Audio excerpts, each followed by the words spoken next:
celebrity at kilalang personalidad nagtipon-tipon para isulong ang kampanya para sa Reproductive Health Bill. Mga grupong kontra RH Bill hindi natitinag. Nagbanta ng civil disobedience sakaling maisabatas ang panukala. Halos isang buwan bago magpasukan, presyo ng school supply sa Divisoria tumaas. Barkong sumadsad sa karagatan ng Sarangani Province, nagdulot ng malaking pinsala sa coral reefs. AUV sumalpok sa isang poste sa Las Piñas, 2 patay. Lindol sa Southeast Spain, 10 ang nasawi. At dating California Governor Arnold Schwarzenegger, nagsalita na tungkol sa hiwalayan nila ng asawang si Maria Shriver. World Pahuli, tutok na sa unang balita. Magandang umaga, narito na mga unang balita.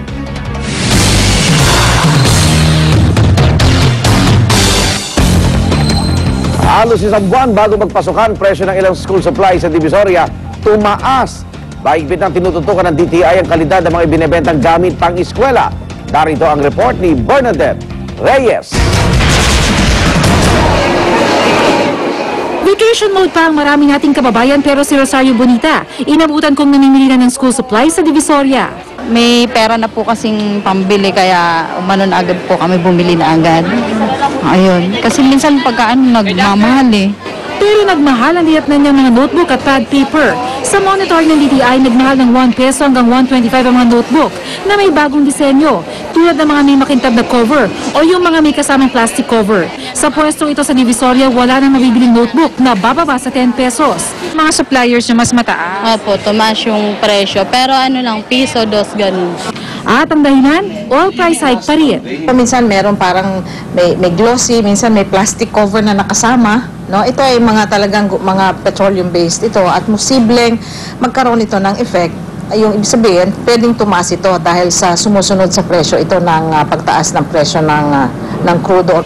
Ang mga pad paper naman, nagtaas ng 25 centavos hanggang 50 centavos. Pero hindi dahil sa oil price hike, kundi dahil naman daw sa lumaking gastusin sa produksyon. Ito rin ang dahilan ng pagmahal ng piso ng isang kilalang brand ng lapis. Bukod sa presyo, bantay sarado na rin ng DTI ang kalidad ng mga school supplies. Kahit pa sa bangketa nilalako ang crayons, dapat non-toxic. Minamonitor din ang lead content ng mga lapis. Sa pakikipag-usap ng DTI sa mga manufacturer, wala nang inaasang dagdag presyo sa mga school supplies. Para sa unang balita, Bernadette Reyes reporting. Kaugnay po ng balitang yan, makakusap natin si DTI Undersecretary Seni Maglaya. Yusek Maglaya, good morning. Good morning, Igan. Magandang umaga po sa inyo lahat. Opo. Okay, ano to, makatwiran ba yung pagtaas ng presyo ng ilang school supplies? Sabi, produktong petrolyo daw ang dahilan. Notebook, pad paper, lapis. Sa Divisoria to, Yusek. Well, ito ditong mga nakita natin sa minonitor natin at base sa ating pag-uusap at konsultasyon sa mga suppliers ng school supplies, yung mga bagong disenyo ang may mga pagbabago sa presyo. Yung mga dating design, mga dating inventaryo last year, same price naman po sila, no? So, ang atin nakikita dito, of course, yung overhead because of, alam mo, yung ating power cost at yun mga covers ng notebooks na medyo petrochem-based po ito ay nagkaroon ng epekto rin dito sa pagtataas ng presyo ng ating ng gasolina. Opo. Pero paano sa mamimili malalaman na kung ito'y bago o luma na supply? Oo.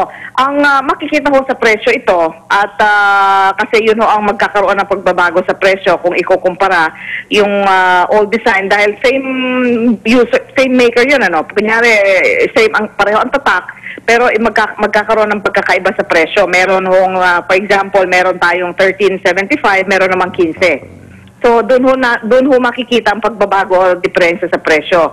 Sabi nga ho natin sa mga bookstores, ibukod nila yung mga old designs para nakikita ng mga tao at kung saan yung pwedeng bumiling mura para hindi nakahalo. Opo. Pero siguro yung mga mamimili, mga sugi dyan sa Divisoria, alam na nilang tignan yan, Yusek, no? Meron bang iikot-ikot na ano dyan para mabantay naman, baka yung iba naman nagtataas lang dahil demand ngayon yan? Ay, opo. Kasama ho sa pag-ikot natin ang Divisoria dahil marami talagang namimili dyan at hindi lang pa isa-isa, no, kung namimili sa Divisoria. So, kausap din natin yung grupo ng mga vendors dyan. 3,000 po sila dyan at meron silang samahan. At napakiusapan naman po na wag namang ibenta yung mga lumang design sa bagong presyo, kundi doon lang sa mga bagong deliver na mga mas mataas ang presyo. Opo. Okay, mga ilang porsyento ba yun na sa pag-monitor nyo, Yusek? Oo, mga 5 to 6%. 5 to 6%. Igan, ang increase. Opo, opo. Okay, ngayon, doon sa mga pwede pa naman isuot ng mga uniforme, di Opo. gamitin na muna nila yun, ano? Oo nga, Kesa tama bago. po yun. Opo. Pero sabi nga natin, kung pwede pang wag mong bumili ng bago, kung kaya pa naman, Tama. bakit hindi? At yung mga notebooks, pag mayroon pa mga pahit na hindi naubos, Ay, ganun kami nung araw. iniipon, opo. Tapos tinatahi na lang ng nanay ko sa gilid. Alam mo, meron na kasi mga nakatahi ngayon sa Divisoria. Ayun yan. Plus 1 peso nga po lang. Opo. Ready na. Okay, Yusek, salamat po. Thank you very much. Igan, maganda umaga. DTI Secretary Seni Maglaya.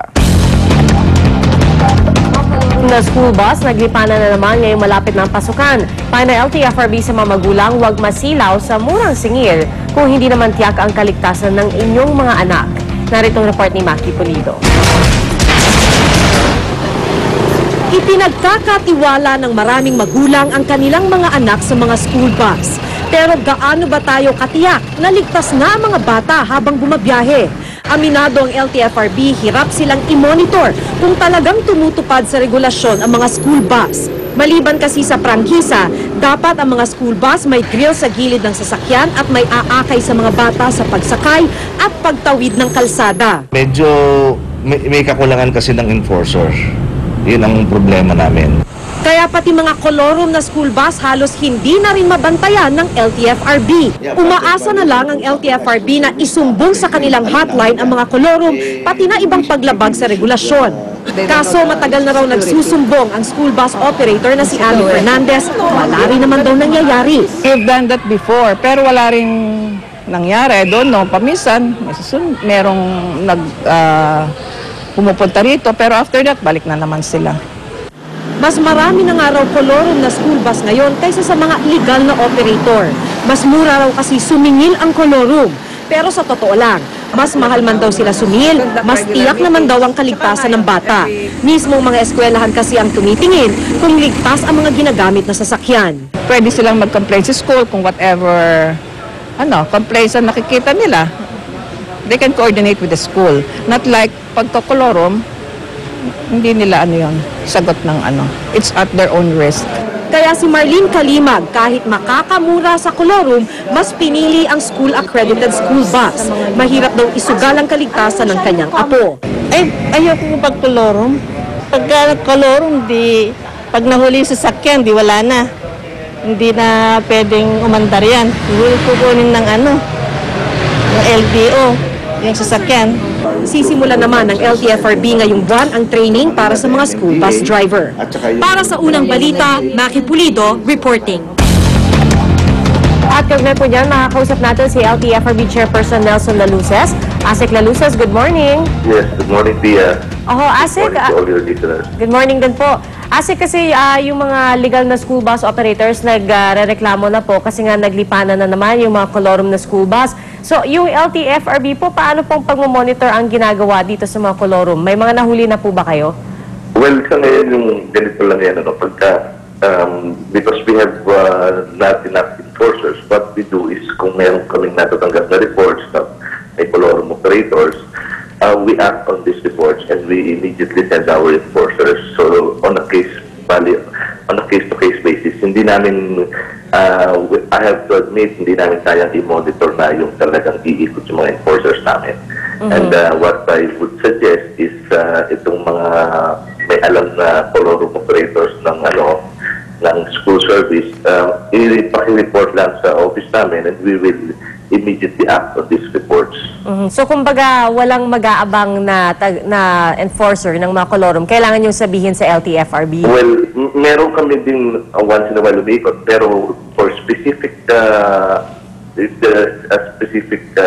violation or specific area na merong spotted na kolorum, mas maganda ma-report nila sa amin because we cannot really monitor each and every area. Pero Asek, sabihin na natin, may na-report na tayo, may mga magulang na nag-report ng kolorum na school bus. Ano ho yung gagawin doon? Paano ang aksyon na gagawin? May multa ba ito? Makukulong ba yung operator? Merong multa, 6,000 for being a kolorum. Tapos, i-impound yung sasakyan. And then, kung hanggang di binabayaran yung penalty, hindi naman i-decision. And the driver can also be liable kung magkaiba yung operator at saka yung driver. Pwede maging masuspend yung lisensya ng driver. At as a clarification lang po, no, kapag school accredited, kailan